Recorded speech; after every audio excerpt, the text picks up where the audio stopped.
Hi, this is Father Ken. I'm really delighted to meet with you today again and to have a special guest. This is Pastor Lyle. He's a retired Lutheran minister, and I'm very delighted to have him share with you today. So here's Pastor Lyle. Hello. Thank you for watching the video, and I hope it's of some help to you in your living as well as it has been in mine. I've been a pastor of the Lutheran Church about 60 years or so I've been around in different places. I want to share a few thoughts this morning or this afternoon, whichever time you see this, about the importance of heroes in your life and the importance of hope. We all need both heroes and hope. I was raised on a farm in northern Minnesota. During the Second World War, my father disappeared. He had a drinking problem, and so I had no contact with him from the time I was a little boy. My two of my uncles were tank commanders during the Second World War, and after the war they came home, and they became my heroes. I hope you realize that we cannot live without heroes in our lives. Yesterday, in much of the church's tradition, was All Saints' Day. All Saints, a saint is not somebody who is super religious. A saint is somebody who does good things for people and helps them. That is a saint. And so my two uncles, Arnold and Norman, were tank commanders. After the war, they came home, like I said, and they became my heroes. They were models that I could look at and say, that person is a faithful person and a good person and helps other people. And so they helped me as a young teenager by example. Though they didn't even know it at the time, they were my good examples and my heroes. I only realized how important they were in my life until later on, until I became an adult. So I'm very grateful for them. So a hero in the scriptures as well as in real life is a person who helps others because they need help. One of the stories that occurred to me in my life, true story, when I was a little boy, young boy, teenager, not quite a teenager, I was getting part-time jobs as much as I could. So I was walking across a railroad bridge one time in Minnesota, and I was carrying a lawnmower. And as I was halfway across the lawnmower, you'll never believe what happened. A train came right toward me, and I was absolutely scared. And I started to run, and I fell down between the ties of the railroad bridge. And I was going to jump off the bridge into the river down below. There was a saint sitting on the edge of the riverbank. He was a bum. He saw me, he heard the train coming, he yelled up at me and he said, "Hey kid, don't jump." I was going to jump, it probably would have killed me. So I heard that good voice and I took off running.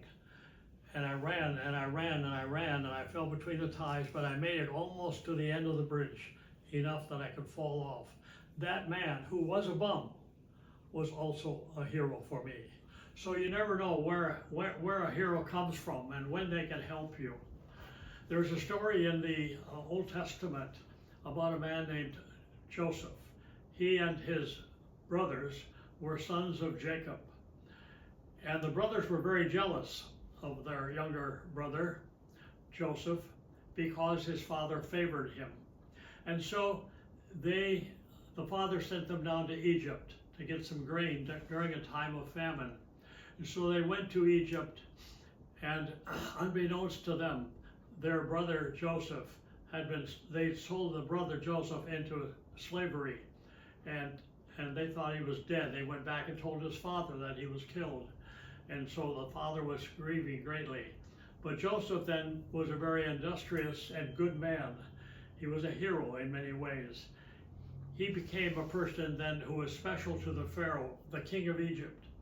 And he rose in ranks. He became then second in command to the Pharaoh.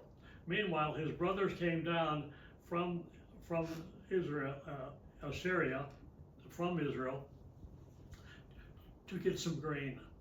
And they didn't know that their brother was second in command.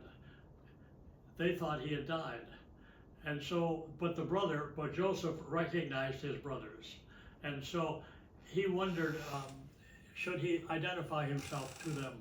And so he did, finally, and they were very frightened. But this man, Joseph, then became a hero in that he not only recognized his brothers, but he also forgave them. He gave them the gift of life. It is true to say, and this is in the scriptures, last 3 chapters of the book of Genesis. He gave his brothers the gift of forgiveness. And he said to them, I know that you meant this for evil, but God has brought good out of hard times. And so that's the way it is sometimes in life. So I hope you have a hero. I hope you have a hero who can help you in your living as well. So heroes are important. So find somebody that you can respect and look up to and who can help you. Sometimes they don't even know that they are helping you, but help is given to you. And then out of that, you come out with the gift of hope. Hope is, in the scriptures, is not simply wishful thinking, but hope carries with it the sense of promise and the sense of certainty that good things come out of bad times. So I hope that's true for you. So when you're in a hard time, when you're in a bad time, when you're hurting, physically or emotionally or spiritually, remember that you need a hero, somebody that can help you. And then good things can come out of bad times for all of us. So I wish you a life which has 2 ingredients. One is a good hero, or 2, and the other is hope that comes from having a good hero. So God bless you, and live that kind of a heroic life yourself. Wow. Thank you so much, Pastor Lyle. He's not going to brag on himself, but I can brag on him a little bit. This is the guy who had a drunk for a father, but was fortunate enough to have 2 heroes in his life, his uncles.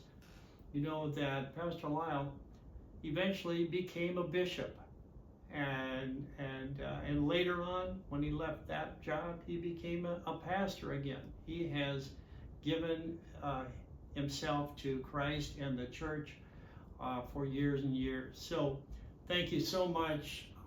I hope that you can benefit and be blessed by these words. See you later.